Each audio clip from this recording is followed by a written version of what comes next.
دقیق کردن که آیا ویدیو واقعی است یا تقلبی مشکل است. ولی چند راه اساسی وجود دارد که هر کس می تواند امتحان کند تا شبههایش را برطرف نماید. ویدیو را کی نشر کرده است؟ آیا ویدیو از جانب شخصی واقعی یا فیک نشر گردیده است؟ ویدیو را با کلمه های کلیدی در اینترنت جستجو باید کرد. گاه با جستجو در یوتیوب ویدیوی اصلی رو پیدا میکنیم که سپس از جانب این یا آن نفر تغییر داده شده است. تغییر ویدیو با تکنولوژی تا رفت آسان‌تر می شود. حرکت آهنگ صدا را می توان با برنامه‌های مخصوص آماده کرد. اخیراً ویدیوی کوتاهی در شبکه‌های اجتماعی پهن گردید که پوتین با عربی حرف میزند و با ارتش مراجعت میکند. استفاده برندگان شبکه‌های اجتماعی از او توصیف میکنند.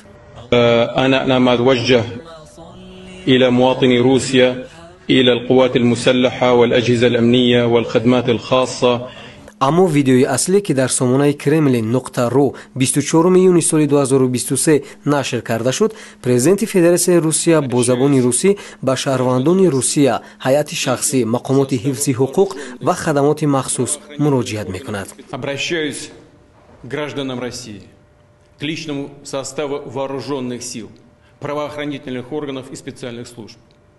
وقتی درباره ویدیویی که به اصلی بودنش شبهه میکنیم باید از منطق کار گرفت تا کجا این شخص به چنین کار قادر است. برای مثال آیا ولادیمیر پوتین زبان عربی را میداند؟ وقتی با ترجمه حال او شناس میشویم میبینیم که با زبان آلمانی صحبت کرده میتواند.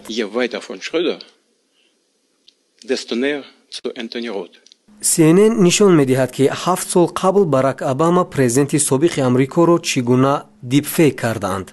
همه ساله تکنولوژی رشد میکند. متاسفانه حالا به هر نفر چنین تکنولوژی دسترس است که میتواند تصویر و صدای دلخواه نفر را عوض کند. شما از این کار که غلط و غیر قانونی است خودداری نمایید و دوستان و نزدیکانتان را نیز آگاه کنید.